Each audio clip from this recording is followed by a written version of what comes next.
The dinner rush was roaring, tables packed, silverware clattering, customers shouting, but none could cover the sound that shattered her world. A single sentence from the man who once promised her forever. "I don't want a barren wife, Emily. I deserve family. You can't give me that." He said it calmly, almost casually, as if he was breaking her apart right there on the greasy tiles of the restaurant. Emily didn't scream. She didn't beg. She just stood there, hands still trembling from rushing plates, watching her husband of 7 years walk out without looking back. The staff pretended not to stare, but one pair of eyes didn't look away. A man at table 9, quiet, brooding, surrounded by 5 children who sat perfectly still, like they'd been trained their whole lives to read danger in silence. Nobody knew his name, but everyone whispered it. The man who ran half the city. The widowed Mafia boss. The father who lost his wife and had been raising 5 children alone. He watched Emily wipe her ears, straighten her apron, and force herself back to work like nothing had happened. And then he made a decision to change her fate. Forever. He stood up, walked to the counter, looked her in the eyes, and said the words that froze the entire restaurant. "You may not have a family, but my children just chose you. Stay with me until the end," because what happened after that moment turned a rejected waitress into the most unexpected member of a Mafia dynasty. Before we begin, don't forget to like this video, hit subscribe, and comment where you're watching from. Now, let us get started. Emily Chen had believed in fairy tales once 7 years ago when David saw her off her feet with promises of forever and dreams painted in watercolors. He was everything her traditional parents had hoped for. Stable, ambitious, respectable, a marketing executive with clean hands and cleaner intentions, or so she thought.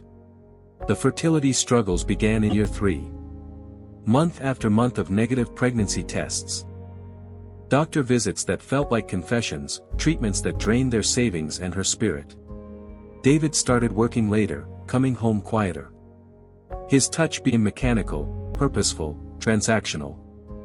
"We'll figure this out," he kept saying, but his eyes told a different story.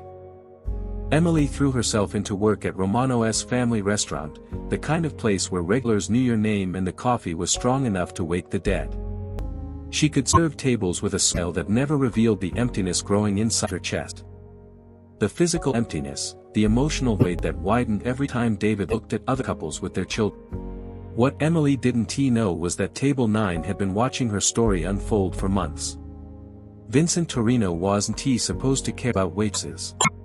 Men in his position. Men who controlled territories and settled disputes more than words didn't concern themselves with the personal lives of restaurant staff. But something about the woman with sad eyes and steady hands had captured his attention. Maybe it was the way she never flinched when his usual clientele filled the back booths. Drug dealers, loan sharks, enforcers. They all came to Romano's because Vincent did. And Vincent came because it was the place in the city where his 5 children could eat dinner without bodyguards hovering over every bite. His kids were aged 6 to 14. All of them scarred by loss. All of them learning to navigate a world where father's name carried weight and danger in equal measure. Maria, his oldest at 14, had stepped into a mother role she never asked for. The twins, Carlos and Sofia, were 10 and as different as night and day. One withdrawn, one rebellious. Little Marco was 8 and still asked when Mama was coming home. And baby Isabella, just 6, barely remembered the woman who gave birth to her. They'd been coming to Romano's every Tuesday and Friday for 8 months. Always Table 9, always the same order and always served by Emily, who seemed to understand that these needed normally more than the needed combination. She never asked questions when Maria helped cut Marco's food, never commented when Carlos refused to make eye contact. Never pushed when Isabella only whispered her drink order. Emily just served them like they were any other family, giving them the gift of invisibility in a world where being Vincent Torino's children made them perpetual targets. Vincent noticed everything. It was how he'd survived 20 years in a business where observation meant the difference between life and death. He noticed how Emily's wedding ring had grown loose over the months, how she started twisting it when she was nervous. He noticed the way her husband would sometimes pick her up after shifts, the conversations through car windows that ended with her shoulders sagging. He noticed the night David stopped coming altogether. But what Vincent noticed most was how his children responded to Emily. Maria actually smiled when Emily complimented her help with the younger ones. Carlos made eye contact when she remembered he liked extra cheese on his pizza. Sophia stopped being sarcastic long enough to ask Emily about her day. Marco showed her drawing on napkin, and Isabella, sweet, quiet Isabella, who barely spoke to anyone outside the family, had started saving her best jokes for Emily. "She's nice, Papa," Isabella had whispered one evening as they walked to the car. "She makes me feel safe." Safe. In Vincent's world, that word was currency. It was the one thing money couldn't buy and power couldn't guarantee. Yet somehow this waitress who was falling apart behind her smile had managed to create it for his children. The night everything changed started like any other Tuesday. Vincent sat at his usual spot, reading reports disguised as a newspaper while his children ate and did homework. The restaurant buzzed with its typical dinner crowd. Families, couples, workers grabbing quick meals before night shifts. Emily moved through it all with pressed efficiency. But Vincent could see the cracks forming. Her smile was more forced. Her hands shook slightly as she poured coffee. Something was building toward a breakpoint, and Vincent found himself watching her more carefully than usual. That's when David arrived. Vincent had seen him before. The husband who stopped caring, stopped trying, stopped seeing the woman he married. David walked into Romano's that night with the purposeful stride of a man who made a decision, not a good one. He didn't wait for a table, didn't acknowledge the hostess. Walked straight to the kitchen where Emily was picking up orders. And Vincent knew immediately that whatever was about to happen would shatter more than just dishes. The conversation was brief, brutal, efficient in its cruelty. Vincent couldn't hear every word over the restaurant noise, but he caught enough. Barren deserved better. Moving on. The clinical language of a man discarding something he decided was defective. Emily stood frozen as her world collapsed in the space between the prep station and the walk-in cooler. 7 years reduced to a grocery list of inadequacies. Her dreams filed away like rejected loan applications. And then David was gone just like that. No goodbye, no apology, no acknowledgement of the woman who built her entire life around loving him. The restaurant had gone quiet without realizing it. Conversations died as people sensed the shift in energy, the way animals know when storms are coming. Emily stood there for 10 seconds that felt like hours, absorbing the magnitude of what had just happened. Then she did something that made Vincent's chest tighten with unexpected respect. She straightened her apron, wiped her eyes with the back of her hand, picked up the order she'd been collecting, and walked back into the dining room like nothing had changed. But everything had changed. And Vincent Torino, a man who built an empire on reading people and predicting their breaking points, realized he was about to make the most impulsive decision of his carefully calculated life. Vincent watched Emily serve 3 more tables with mechanical precision. Her movements sharp and controlled like someone fighting to stay upright in a hurricane. Every gesture screamed of a woman barely holding herself together. Yet she refused to break. Not here, not in front of strangers. But Vincent Torino had built his reputation by ignoring opportunities when they presented themselves. And this moment, watching a woman demonstrate the kind of strength his world rarely produced, felt like destiny knocking on his door. He leaned toward Maria, his eldest, who was helping Isabel with her math homework. "What do you think of Miss Emily?" Maria glanced up, her 14-year-old eyes already too wise for her age. "She's always kind to us, Papa, even when we're difficult. She remembers that I don't like mushrooms," Carlos added quietly. The 10-year-old twin who usually avoided conversations entirely, "And she draws smiley faces on my napkins," Isabella whispered, her small voice barely audible to the rest chatter. Vincent nodded slowly. His children had spoken. In his world, family loyalty meant everything. And his kids had just given Emily their seal of approval without realizing it. He stood up, the movement causing several nearby tables to glance over nervously. Vincent Torino didn't make casual gestures. When he moved, it meant something was about to change. The walk to the counter felt like crossing a battlefield. Every step carried the weight of decision that would ripple through both their lives in ways neither could imagine. Emily was restocking napkin dispensers, her hands moving with the desperate efficiency of someone trying to outrun their thoughts. "Excuse me," Vincent said, his voice carrying the quiet authority that made grown men confess their sins. Emily looked up, and for the first time in months of serving his table, their eyes met directly. Hers were red-rimmed but fierce, like a wounded animal that refused to show weakness. "Is there something wrong with your order, Mr. Torino?" So, she knew his name. Vincent felt something shift in his chest. Most people pretended not to know who he was, scared that acknowledgement would somehow implicate them in his world. But Emily said it simply, without fear or judgment. The order was perfect as always. Vincent paused, choosing his words carefully. "But I couldn't help noticing you've had a difficult evening." Emily's jaw tightened. "I'm fine. Just a personal matter." Personal matters have a way of becoming professional problems in my experience. Vincent leaned against the counter, his commanding attention from everyone within earshot. "Tell me something, Miss Emily. Do you have family? People who take care of you?" The question hit like a physical blow. Emily's composure cracked for just a moment, revealing the raw pain underneath. "Not anymore." Vincent nodded as if this confirmed something he'd already suspected.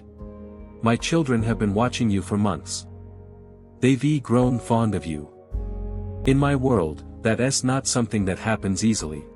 Emily glanced toward table 9. Where 5 pairs of eyes were watching this exchange with intense curiosity. Maria was gripping her pencil so tightly her knuckles had gone white. The twins sat perfectly still, reading the tension in the air.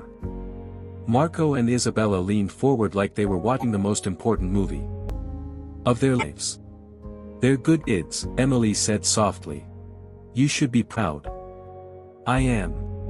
But they need more than pride. They need stability.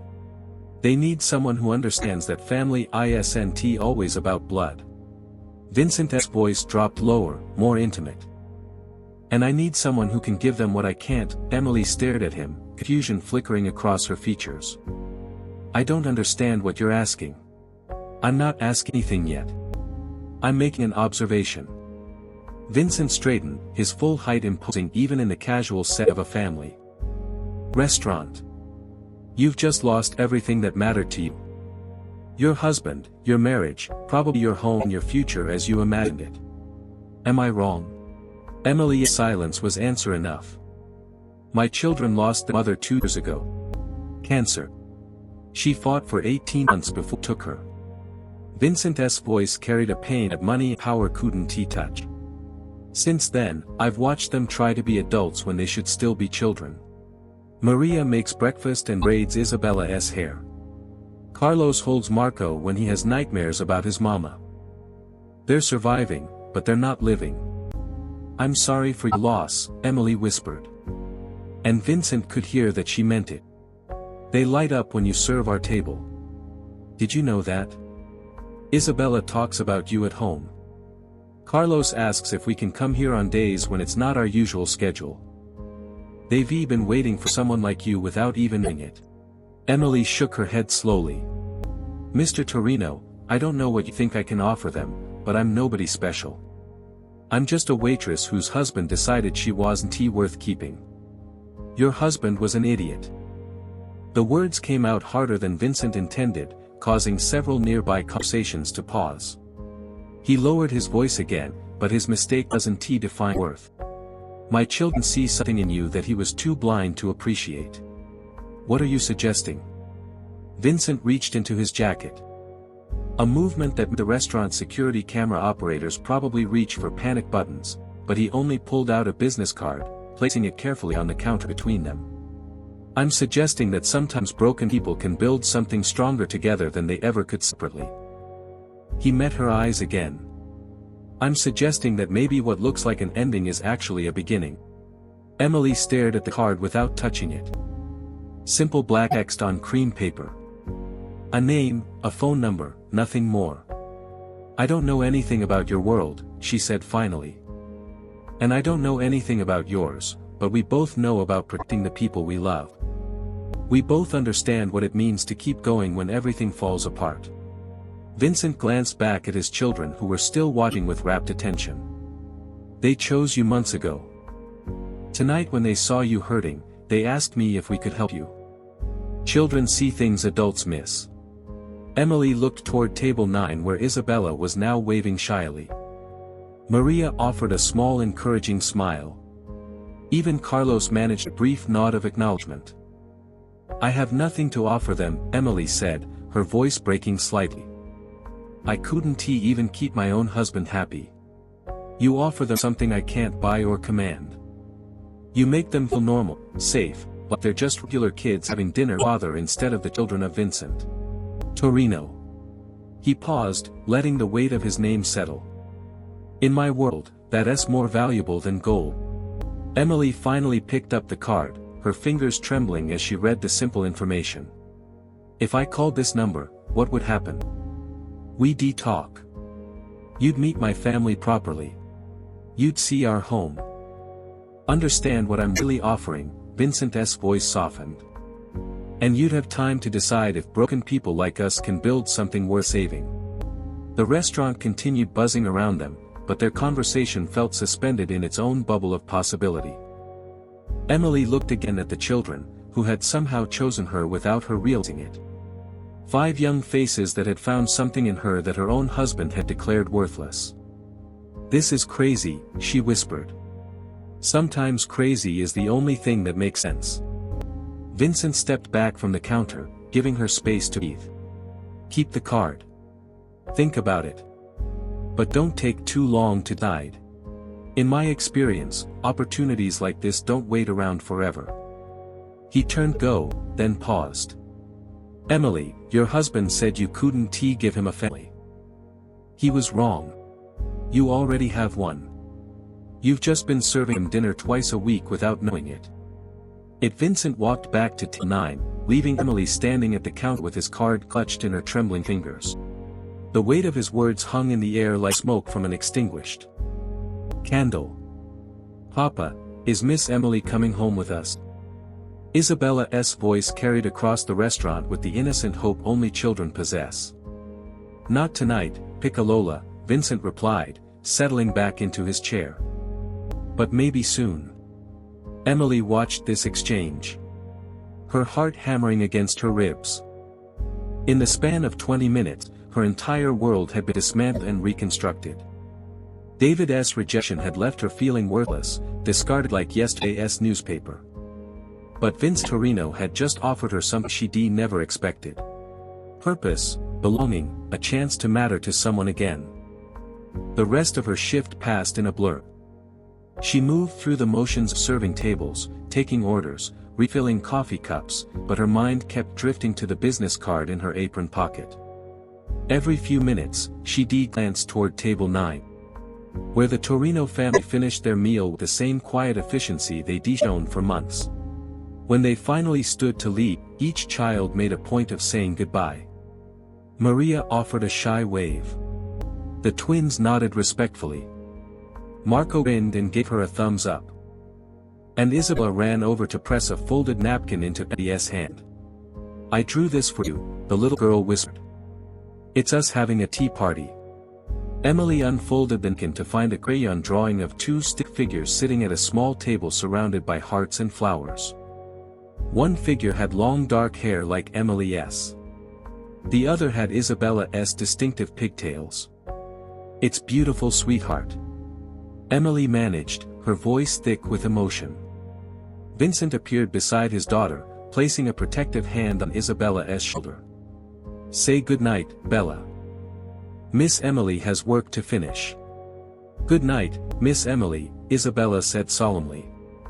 I hope you call Papa. As the family filed out of the restaurant, Emily felt something crack open inside her chest. Not the pain-breaking ED experienced earlier, but something else. Something that felt dangerously close to hope. The rest of the evening crawled by.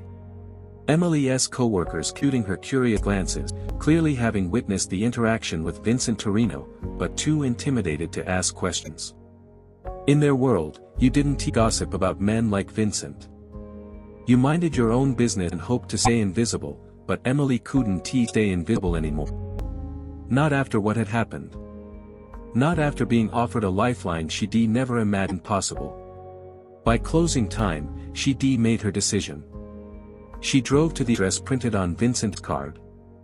Her hands gripping the steering wheel so tightly her knuckles went white. The house sat in the city's most exclusive neighborhood. A sprawling Mediterranean-style estate surrounded by high walls and discreet security cameras. It was the kind of home that whispered power and money in equal measure. Emily almost turned around 3 times before finally pulling into the circular driveway. This was insane. She was a waitress from the wrong side of town about to knock on the door of the most dangerous man in the city. What could she possibly for his children that their father's wealth couldn't provide? But then she remembered Isabella's drawing still folded carefully in her pocket. She remembered Maria's smile she'd complimented her help with the younger children. She remembered Carlos making eye contact for the first time in months. She remembered Vincent's words, "They chose you months ago." The front door opened before she could knock. Vincent stood there in casual clothes, jeans, and a simple black sweater that somehow made him look more approachable than his restaurant attire. But his eyes still held that calculating intensity that marked him as someone not to be underestimated. "I wondered if you'd come tonight," he said simply. "I couldn't stop thinking about what you said." Emily's voice came out steadier than she felt about broken people building something stronger. Together. Vincent stepped aside, gesturing for her to enter. The foyer was elegant but not ostentatious, decorated with family photos rather than expensive art. Emily could see the children's personalities reflected in the space. Isabella's drawings hung on a bulletin board. Soccer trophies lined the shelf. A pile of homework sat on a side table. "They're upstairs doing homework," Vincent explained, leading her into a comfortable living room. "But they know you're here." Isabella's been peeking out her bedroom window since 7 o'clock, waiting for headlights in the driveway.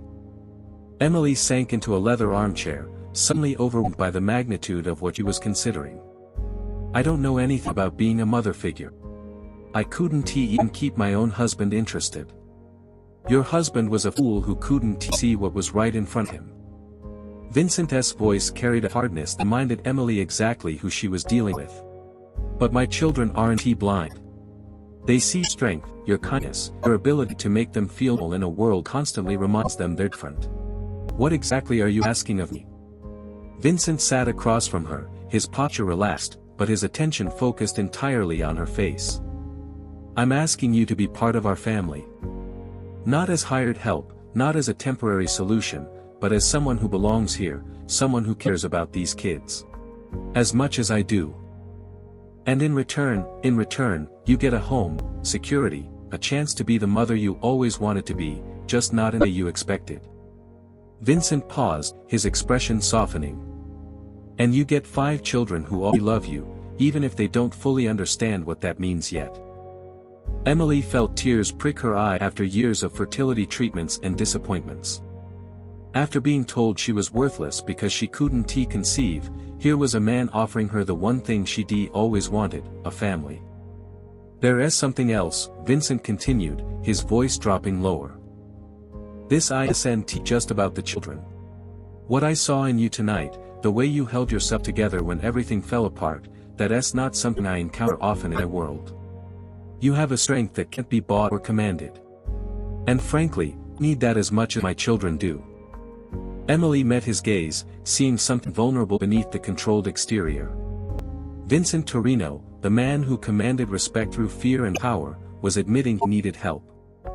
He was trusting her with his most precious possessions, children. "What about your work? Your other life?"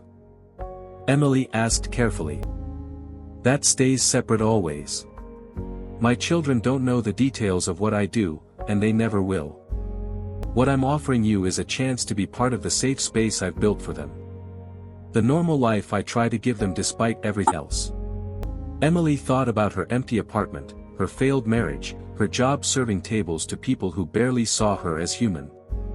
Then she thought about Isabella's shy waves, Maria's grateful smiles, the way all 5 children had somehow claimed her without her realizing it. If I say yes, what happens next?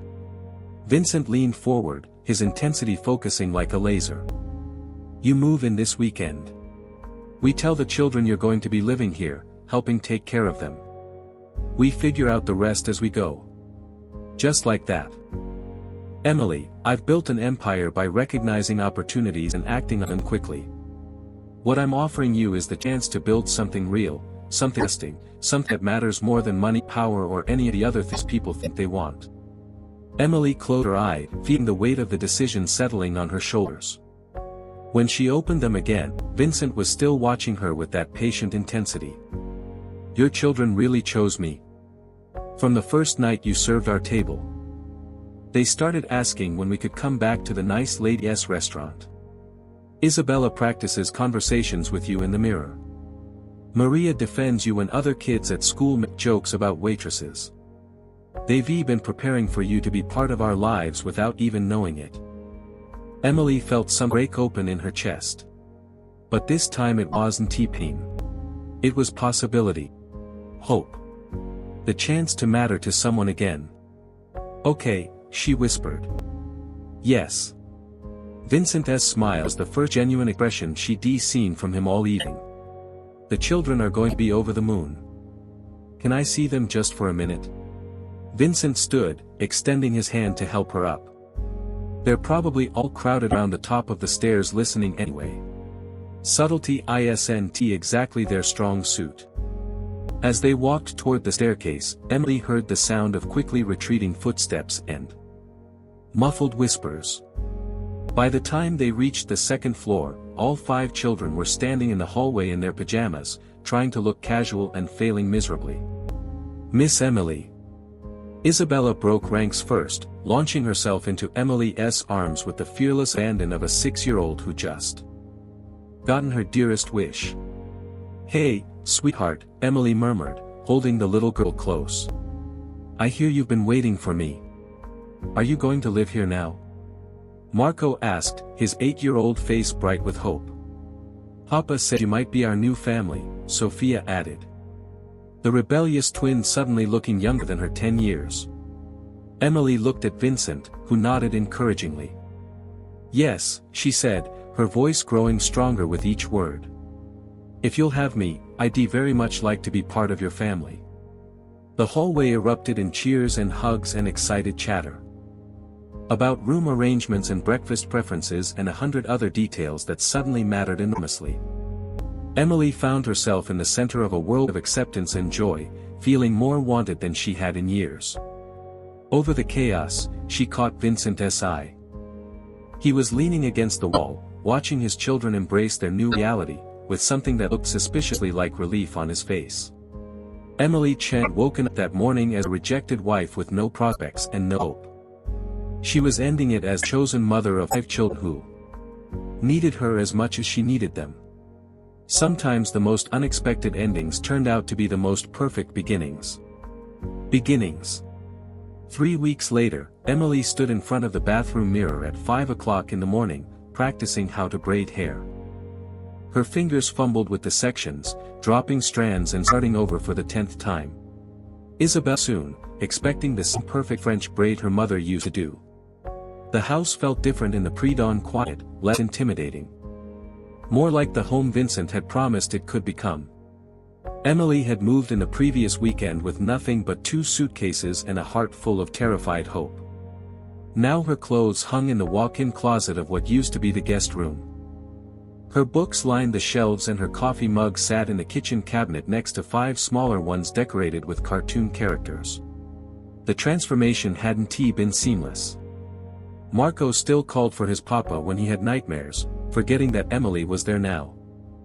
Sophia tested boundaries daily, pushing to see if this new mother figure would abandon like everyone else seemed to. Carlos watched Emily with the suspicious eyes of a child who learned not to trust promises from adults. But there were victories, too. Small ones that felt monumental. Isabella had started climbing into Emily's bed on Saturday mornings for cartoons and pancakes. Maria had shyly asked for help with her algebra homework, admitting she'd been struggling alone for months. Even Carlos had begun leaving his drawings on the kitchen counter where Emily would see them. Though he still pretended not to care when she praised his work.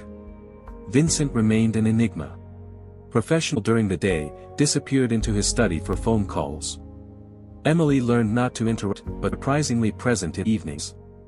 He helped with homework, refereed sibling arguments, and tucked the younger ones into bed with the patience of a man who'd been doing this alone for too long. Emily caught glimpses of the father beneath the reputation. The man who read time story in different voices and remembered which child needed extra reassurance after bad dreams.